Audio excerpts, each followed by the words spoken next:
ngo isezerano ry'umwana w'umuntu ngo rirangirana n'iminsi ya muntu.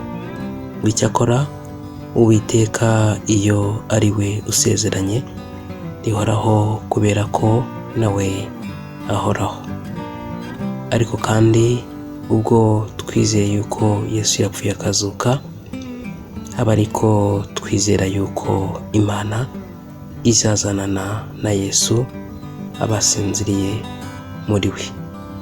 Mbere na mbere twihanganishije umuryango wa Raissa. Imana y'amahoro, Imana nyirihumure ryose ibahumurize kandi ibakomeze.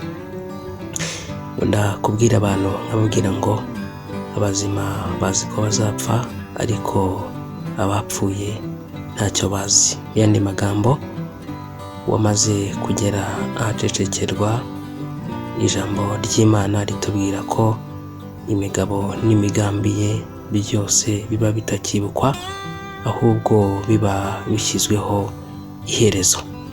Rero nimuhumure, Raissa arasinziriye yicaye iburyo bwa se. Mu gitondo cya kabiri cy'umuzuko tuzongera guhura nawe, abacu basinziriye, inshuti, abavandimwe, abizera yuko nyuma y'ubu buzima hari ubundi buzima tuzabamo, nta kabuza tuzabona abacu basinziriye. Ngira ngo niba ukoresha imbuga nkoranyambaga zigiye zitandukanye, uri gukomeza kugenda ubona amafoto y'uno mubyeyi Raissa aherekereshejwe ubutumwa bugira buti: iruhukire mu mahoro, Nyagasani agutuze aheza, imirimo myiza wakoze imbere y'Imana isumba byose izahora yibukwa. Raissa ngira ngo ni umubyeyi umenyerewe cyane mu bijyanye no guteza imbere umugore ndetse no kurwanya inda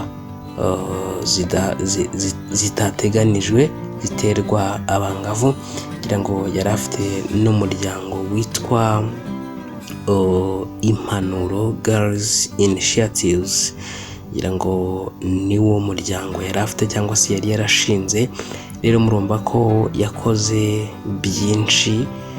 Ndakubwira abantu nkabwira ngo Imana ntago yatuzanye kuri no si kugira ngo tuze tubeho gutyo gusa nk'ibyapa biyobora abandi. Hoya, icyakora ushobora no kuba icyapa kiyobora umuntu kuri Kristo, nabyo birashoboka, ni umurimo.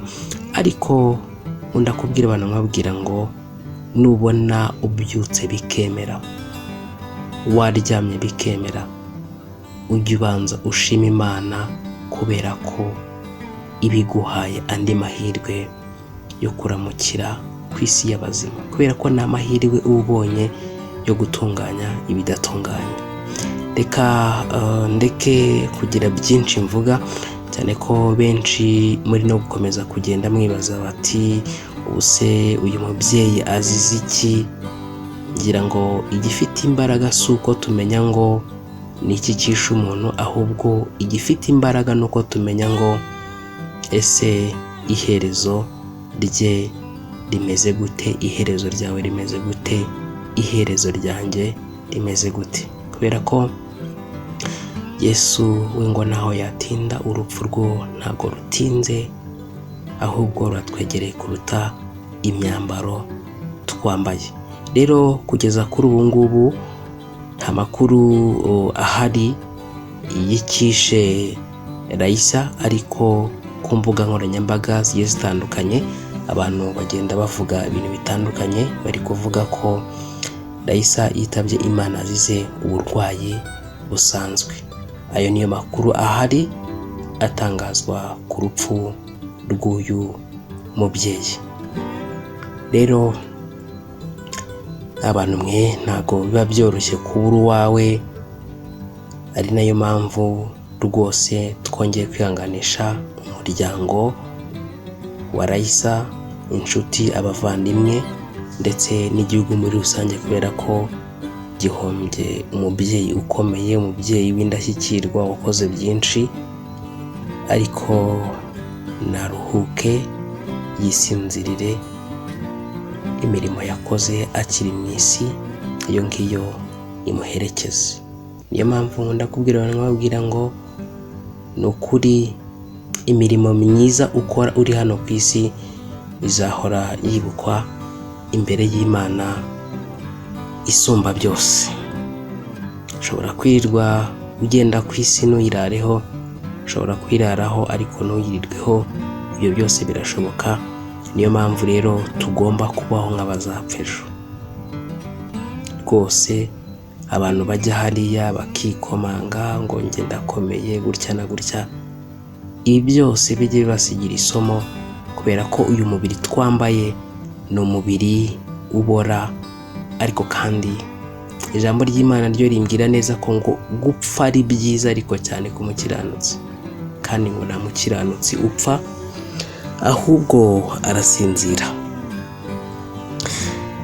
Nuko muhore mukenye kandi amatabaza yanyu yake, mumere nk'abantu bategereza shebuja aho agarukira ava mu bukwe, kugira ngo nakomanga bamukingurire vuba. Hahirwa abagaragu shebuja azaza agasanga bari maso. Ndababwira ukuri yuko naza azakenyera akabicaza akabahereza. Naza mu gicuku cyangwa mu nkoko agasanga bameze batyo, bazaba bahirwa. Namwe mumenye ibi yuko iyaba nyir'inzu yamenyaga igihe umujura azazira, yabaye maso ntiyakunze ko inzu icukurwa. Namwe muhore mwiteguye, kuko umwana w'umuntu azaza mu gihe mudatekereza. Rero munkundire, mbashimire kandi mbifurize no gukomeza kugira ibihe byiza.